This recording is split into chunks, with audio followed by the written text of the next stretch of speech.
Welcome to Sacrilegious Discourse. I'm husband. And I'm wife. Together we're reading the Bible for the very first time.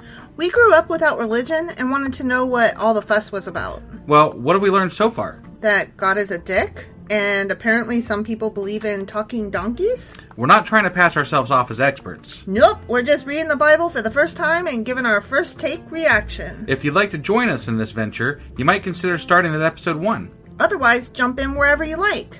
All right, let's go read the Bible. Yeah, let's get to it.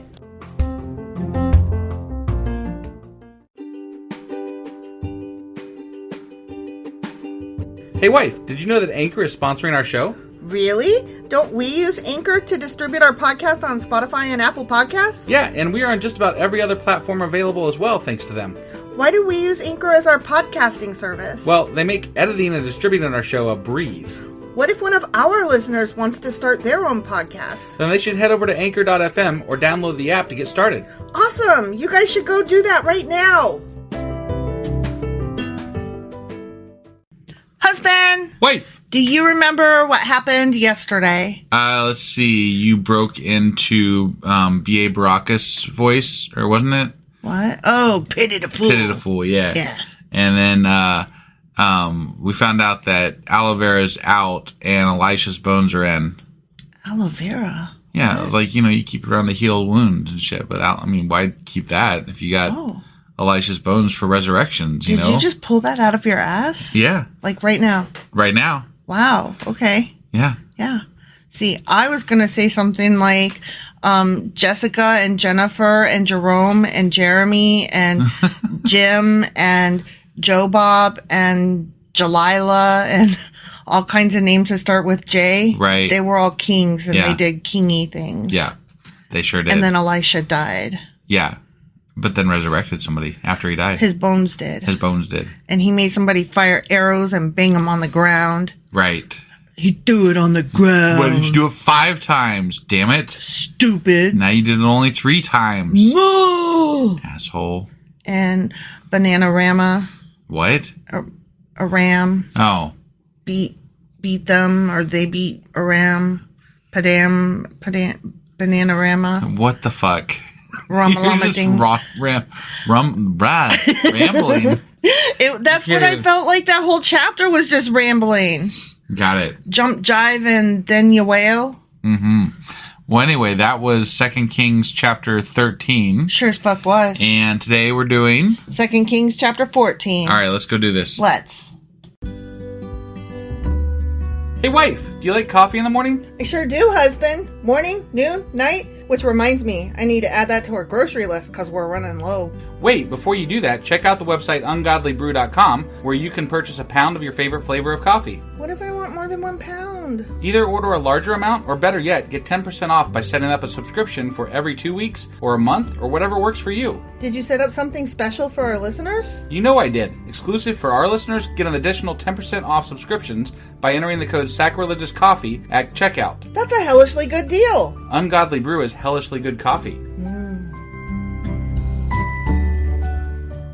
Okay, 2 Kings, chapter 14. Okay. It starts off with the guy Amaziah, but I have to tell you something real quick. Okay. The name Amaziah, for some reason in my head, it was going Amaziah, and that made me think of that old Chef Boyardee commercial, Hooray for Beefaroni. Wow, that is that's interesting. That's a sick burn? No, that's not a sick burn. That's not a sick burn. No. That's a deep cut. That's That's what I was trying to say. Yeah. Deep cut. That we'll go with that. Yeah, sure. I mean, that's not something that you would pull out. I was thinking it was a weird connection. Like Amaziah. Hooray for Amaziah. But yeah. Sometimes when things have really good syllable beats, it makes me think of other things with similar syllables. Got it. Unlike when people have the same letter of the first name. That just sucks. That was horrible. But Amaziah. Right. It's good. Yeah. It's good. It's fun. Yeah. Okay. Amaziah, Beefaroni, son of Joash, began to rule over Judah in the 2nd year of the reign of King Jehoash of Israel. Got it. Amaziah Oh my God. was 25 years old when he became king, and he reigned in Jerusalem 29 years. 29. His mother was Jehoiadin from Jerusalem. His mother's name started with a J too? Jesus Christ. Get the fuck out of here with that. You are lying.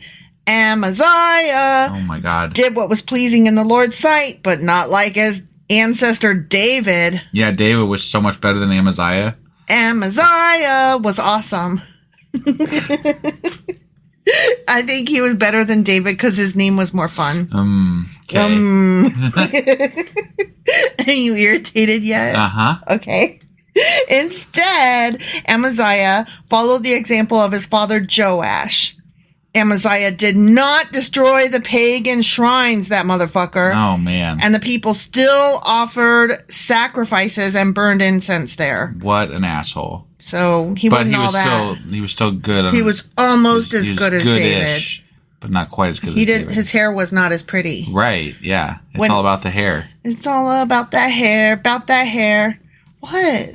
Nothing. If you can't make it a song, it's not worth saying. Got it. Okay. When Amaziah was well established as king, he executed the officials who had assassinated his father. Fair, fair. Because remember, so I guess either they were working for him and he was like covering up his tracks, or they weren't working for him and he was like, fuck you. Fuck you for killing my dad, even though it made me be a king. Either way, they never did really explain why he assassinated them. No. Or why they assassinated them. It's like he ruled for all these years and they were like, cool, cool, cool. And then they were like, okay, but no, we're done with you now. Right. Yeah, out of the blue. Yeah. However, he did not kill the children of the assassins. Well, that's awfully nice of him. I love it when people don't kill children. Yeah, that was really great. For he obeyed the command of the Lord as written by Moses in the book of the law. Can you imagine if law was like it was back in biblical times, and like if something happened to your dad, you got punished for it, right? Died. Essentially. But he followed the law that said parents must not be put to death for the sins of their children, nor children for the sins of their parents, even though God does it all the fucking time. Right? Yeah. Those deserving to die must be put to death for their own fucking crimes. I mean, that's what that's what I would think, yeah. Right? Did you know that in Alabama right now, they're talking about ways to kill prisoners? They've been arguing apparently over whether this new cocktail of nitrous something or other is humane. Right. And they decided, no, I guess not. So instead they're just continuing on with their lethal injection, one of which took 3 hours to kill somebody. And one of the doctors on site is reported as having said that the people administering it were incompetent to the point of danger. Wow. And he was saying that about people whose job was literally to kill somebody. Right. Right, yeah.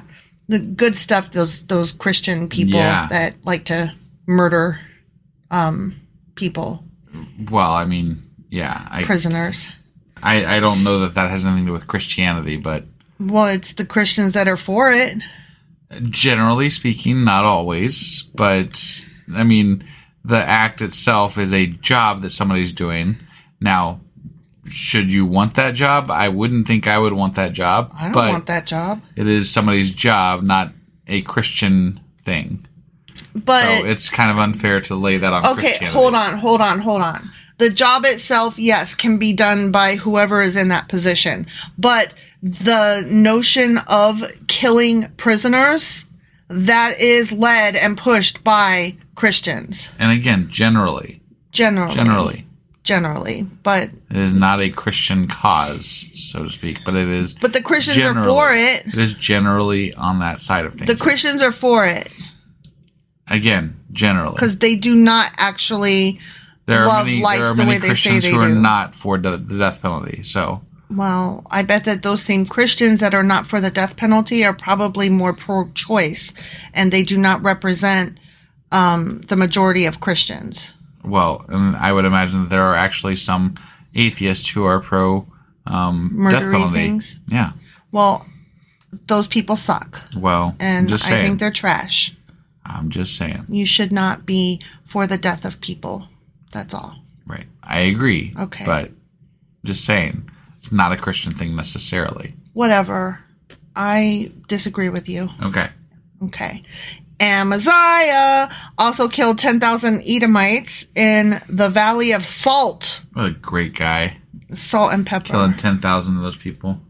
He also conquered Selah and changed its name to Joktheel, as it is called to this day. Okay. I've never heard of that place. I haven't. But that doesn't mean it doesn't exist. I was going to say, I haven't heard of a lot of places. Right. No, I'm just saying. One day, Amaziah sent messengers with this challenge to Israel's king Jehoash. I'm so sorry. I keep fucking that name up really right, bad. because it starts with J. Yeah. Jehoash, the son of Jehoahaz and grandson of Jehu. So he made this challenge. Come and meet me in battle, bitches. Yeah. But King Jehoash of Israel replied to King Amaziah of Judah with this story. Out in the Lebanon mountains, a thistle sent a message to a mighty cedar tree. Give your daughter in marriage to my son. Because trees and thistles have daughters and sons. I'm assuming that this is some sort of a... It's a parable. Yeah. But just then, a wild animal of Lebanon came by and stepped on the thistle, crushing it. You have indeed defeated Edom, and you are proud of it, but be content with your victory and stay at home.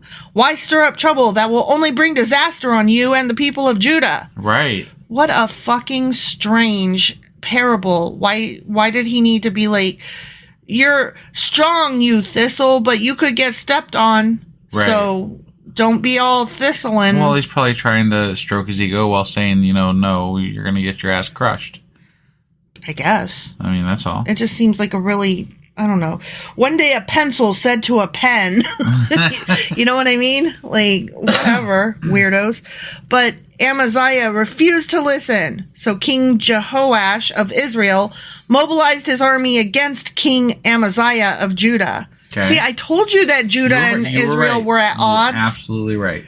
You were trying to tell me I was wrong. No, it was all the J's. It fucked me up. It did. It fucked us all up. Right. We all had troubles that day. Yeah. The two armies drew up their battle lines at Beth Shemesh in Judah. The place was a popular place back then. Mm-hmm. Judah was routed by the army of Israel, and its army scattered and fled for home. Wait, who routed who? I forgot to pay attention. Okay, Judah was routed by the army of Israel. Oh, so they were right. They were, yeah. And its army scattered and fled for home. King Jehoash of Israel captured Judah's king, Amaziah, son of Joash and grandson of Ahaziah, at Beth Shemesh. But I know he reigned for 29 years, so is this like... Is this towards the end? Is this at the end of the 29 years, or what? He should have not been thistling. Right? Yeah. Then he marched to Jerusalem, where he demolished 600 feet of Jerusalem's wall from the Ephraim gate to the corner gate. Damn. You know the corner gate. I don't know it. The gate on the corner. Yeah. You know. That one. Yeah. He carried off all the gold and silver and all the articles from the temple of the Lord. Oh, man. He also seized the treasures from the royal palace, along with hostages, and then returned to Samaria. The rest... So, he didn't kill the king, though? No. At least not yet. He just took his shit. Right.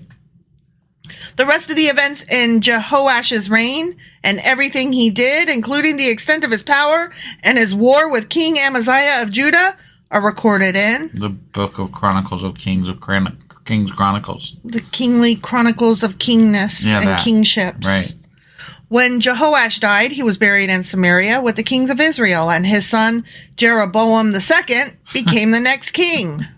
Fuck all you Jays. King Amaziah of Judah lived for 15 years after the death of King Jehoash of Israel. The rest of the events in Amaziah's reign are recorded in that same fucking book. Yep. There was a conspiracy against Amaziah's life in Jerusalem, and he fled to Lachish. Okay. Lachish. Got it. But his enemies sent assassins after him, and they killed him there. Man, his dad got killed by assassins, and he got killed by assassins. Yeah, that's some bullshit. They ruled pretty long for having got assassinated, right? Though. Yeah, both of them. They brought his body back to Jerusalem on a horse, and he was buried with his ancestors in the city of David. All the people of Judah had crowned Amaziah's 16-year-old son, Uzziah. as king in place of his father Amaziah. Oh my God. After his father's death, Uzziah rebuilt the town of Elath and restored it to Judah. I don't quite understand why the one dude captured him and then let him go. Like, you're at war. Why would you just not finish him off? I don't know. It's almost like they were kind of like play war. It's kind of like they're checking the box the way we're reading the Bible. I guess, like, yeah. And then that, okay, whatever. And then I killed you, and then you killed us. And blah, blah, blah. Yeah. Jeroboam II, the son of Jehoash, began to rule over Israel in the 15th year of King Amaziah's reign in Judah. Mm-hmm. He reigned in Samaria 41 years. Damn. That's a long-ass time. Long time. He did what was evil in the Lord's sight. Son of a bitch. But he ruled for 41 years. Mm-hmm. Okay. He was a badass motherfucker for 41 years. Okay. He refused to turn from the sins that Jeroboam of Nebat had led Israel to commit. I mean, his name is literally Jeroboam II. I know, right? Like, what you gonna do? Jeroboam II recovered the territories of Israel between Lebo Hamath and the Dead Sea, just as the Lord, the God of Israel, had promised through Jonah, son of Amittai. Wait, so he's fulfilling the Lord's promise, but he did evil in the Lord's sight. In the Lord's sight. Yeah. So, like, this is like shit. I'm just not understanding. No. Like, what this is exactly. Like, he was good, but he was bad. He was bad, but he was good. And they're bad, but they're still doing God's work sometimes, sort of. In a way. Kind of. Today? Maybe? Then? I don't know. For a minute. I don't really understand this shit. This is dumb. I mean, I can't get into this. It's just a lot of, like, kings and they're bad, or they're good, or they're kind of good, or they're bad, but not as good as David. And not as bad as Jeroboam. Yeah, not as bad as Jeroboam. But Jeroboam II, he reigned for 40 years, and he was pretty bad. Right. So, I mean, there's that. Right. For the Lord saw the bitter suffering of everyone in Israel, and there was no one in Israel, slave or free, to help them. What do you mean? They were so bad, and there was nobody to help them not be bad. Right. What? I mean, there is God. There's themselves. Right. But I mean, like, hypothetically, God could fix all of this. Right. He could. So, but he won't. The God, as it is in the Bible, I should say. I don't. Yeah. Oh, right. In canon. Yeah, in canon. Yeah. God could fix all this. And because the Lord had not said he would blot out the name of Israel completely, he used Jeroboam II, the son of Jehoash, to save them. Oh. So he's like, I got nobody else, and you all suck. He's but like, since I got nobody else, I said I wouldn't squash you, and you're about to squash, so I guess I better unsquash you. Right. I got no better picks, so it is what it is, guys. Oh, my team sucks. The rest of the events in the reign of Jeroboam II and everything he did, including the extent of his power, his wars, and how he recovered for Israel both Damascus and Hamath, which had belonged to Judah, are recorded in the Kings Chronicles or the Chronicles of Kings. Yeah. But he recovered them from Judah, which hypothetically, God's both on Judah and Israel. Like, they're both on. I know. It's so fucking confusing. I can't with this. And like, I don't know whose team I'm supposed to be on, and it's all stupid. They're really all is. bad. It really is. Like, this is just, I almost can't wait to read the Isaac Asimov version of Kings 2, Second Kings. Sorry, yeah. No, that was you were trumping. It's late. It was late, and you were trumping. Yeah. And speaking of Trump, we saw a cloud in the sky tonight. Tell the people what it looked like. I said, look, it's Trump's penis.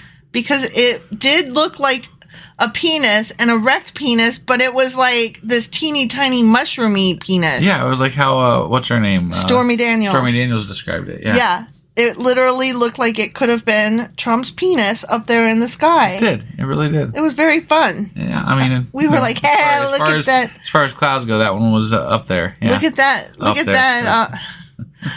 It was up there. It was up there. Yeah. Look at that Trump peen. It was pretty cool. Right. Good stuff. Insofar as penises can be cool. Cloud penises, especially. Cloud penises. Yeah. Right. When Jeroboam II died, he was buried in Samaria with the kings of Israel. Then his son Zechariah, there we go, became the next king. The end. He had the good sense to not name him something that started with J. Or Jeroboam the third or fourth or fifth. Jeez, yeah. Zechariah. Right, yeah. That reminds me of, there's a Dr. Seuss cartoon, like animated thing. Mm-hmm. Only his name was Zachariah, not Zechariah. But it's a Halloween special. So actually, this is the right time of year for it. Gotcha. You should watch it. The end. Okay. All right. Well, that was 2 Kings chapter 14. And And tomorrow we'll be back with 2 Kings chapter 15. We'll see you guys then. Boy.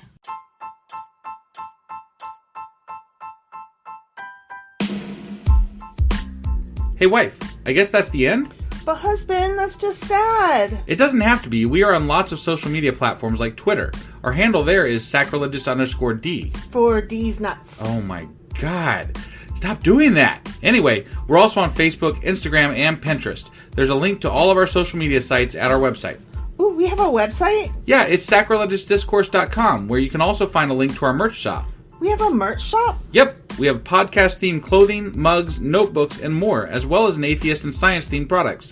Wow, our fans should really go check that out right now. Definitely. They can get in touch with us by sending an email to sacrilegiousdiscourse@gmail.com. But before they do that, we could really use some help. Oh yeah? With what? Well, it's not free running the podcast, and we need some financial support in order to get better equipment, which will free up time so we can concentrate on our podcast and our fans. Okay, so what should they do? Head over to patreon.com/sacrilegiousdiscourse and sign up as a contributor on our podcast. Supporters there receive additional bi-weekly episodes that we record just for our Patreon members for as little as $2 a month. Also, we'd really appreciate it if you would like and subscribe on whatever platform you're using. And Apple Podcast reviews help us out tremendously. Like and subscribe. Leave an Apple review. Join us on Twitter. Support us on Patreon. That's a lot of instructions. Don't forget to say thanks. Thanks. Okay, bye.